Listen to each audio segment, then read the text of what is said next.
જય માતાજી મિત્રો, અમારા નવા વિડીયોમાં આપ સૌનું હાર્દિક સ્વાગત છે।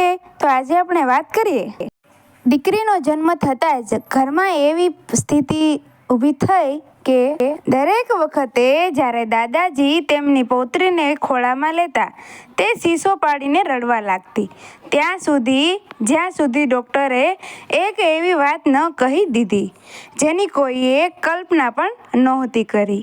બાળકી ગુડિયાના જન્મથી પછીથી અમારું ઘર હંમેશા રોનકથી ભરેલું રહેતું હતું। મારું નામ અનિતા 28 વર્ષની છે। ગુડિયાને જન્મ આપે 3 મહિનાથી વધુ સમય થઈ ગયો હતો અને માતા બન્યાના શરૂઆતના તણાવમાંથી હું ધીમે ધીમે બહાર આવી રહી હતી। મારા પતિ રાહુલ સિવિલ એન્જિનિયર છે। સવારે વહેલા નીકળે, મોડા પાછા ફરે, પણ દીકરીને ખૂબ પ્રેમ કરે છે। ગુડિયાના દાદાજી શર્માજી સ્વભાવે ખૂબ જ સરળ છે અને પૌત્રીને સોના કરતાં પણ વધુ કિંમતી માને છે। બધું એક વિચિત્ર વાતથી શરૂ થયું।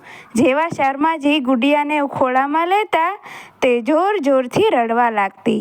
શરૂઆતમાં મેં વિચાર્યું બાળકી નાની છે, સરળતાથી ગભરાઈ જતી હશે, પણ વિચિત્ર એ હતું કે હું તેને ખોળામાં લેતી તો ગુડિયા તરત ઊંઘવા લાગતી। દાદી ખોળામાં લેતા તો બસ હળવો અવાજ કરતી, ત્યાં સુધી કે આયા ખોળામાં લેતી તો તે સ્મિત આપતી, પણ જેવા શર્માજી હાથ લંબાવતા ગુડિયા જાણે સ્વિચ ઓન થઈ જતી।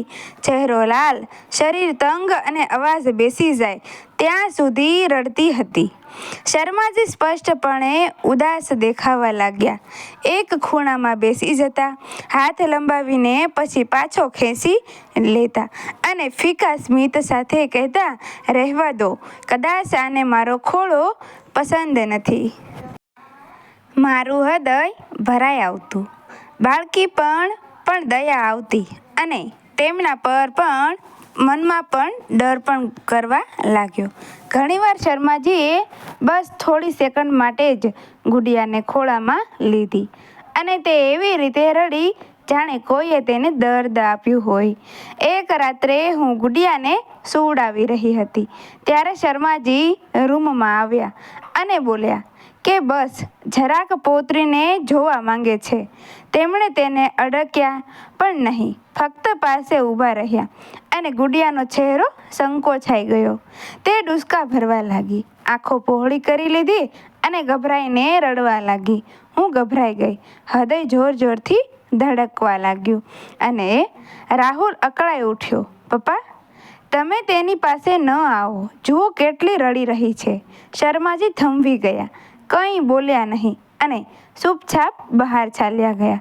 હું તેમને જતા જોઈ રહી, ગળું ભરાઈ આવ્યું। બીજી સવારે મેં નક્કી કર્યું કે બાળકીને ડૉક્ટરને બતાવવી જ પડશે।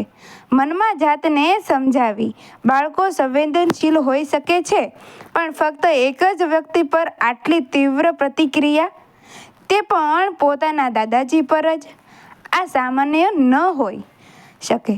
હોસ્પિટલમાં બાળરોગ નિષ્ણાતે ગુડિયાને થોડીવાર જોઈ અને ખૂબ ધ્યાનથી પૂછ્યું, શું જ્યારે દાદાજી ખોળામાં લેશે ત્યારે બાળકી શરીરને પાછળની તરફ વાળે છે?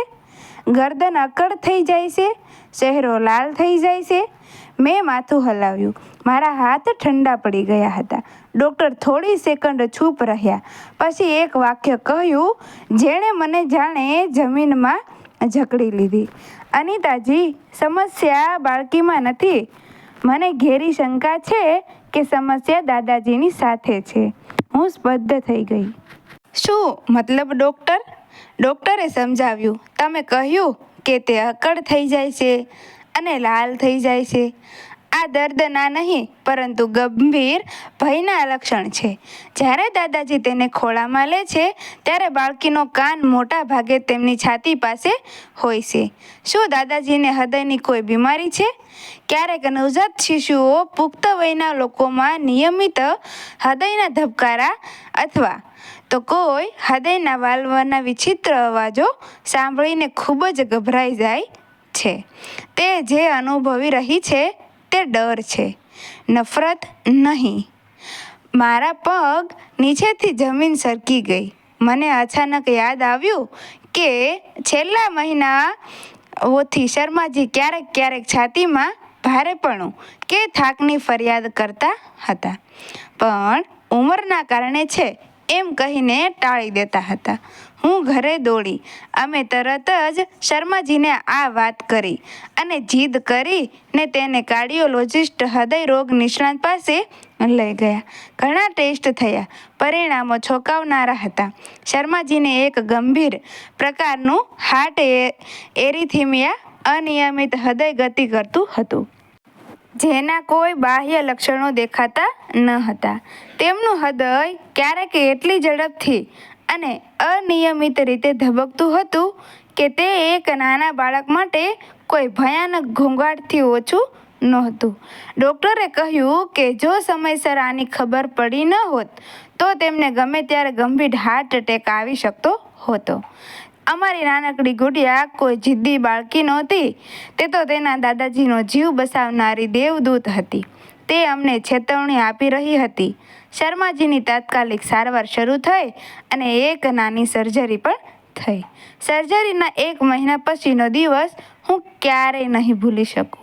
શર્માજી સોફા પર બેઠા હતા અને ડરતા તેમણે હાથ લંબાવ્યો. મેં ગુડિયાને તેમના ખોળામાં મૂકી. અમારા સૌના શ્વાસ થંભી ગયા હતા. ગુડિયાએ તેનું નાનકડું માથું તેમની છાતી પર મૂક્યું. એક પળ માટે તે શાંત રહી, સાંભળતી રહી. આ વખતે ધબકારા નિયમિત હતા, શાંત હતા. તે રડી નહીં. તેણે પોતાની નાનકડી આંગળીઓથી શર્માજીનો શર્ટ પકડ્યો અને તેમને ખોળામાં આરામથી સૂઈ ગઈ. શર્માજીની આંખોમાંથી આંસુ વહી નીકળ્યા અને તેમની દાઢીમાંથી સમાઈ ગયા. તેમણે પૌત્રીને ગળે લગાવી લીધી. તે રડવું, તે શીશો, એ નફરત નહોતી. એ તો પ્રેમની એક એવી ભાષા હતી જે અમે સમજી શક્યા નહોતા. મિત્રો, વિડીયો ગમ્યો હોય તો વિડીયોને લાઈક કરજો, શેર કરજો અને અમારા આવા જ નવા વિડીયો જોવા માટે અમારી ચેનલને સબસ્ક્રાઈબ કરી દેજો. Thank you.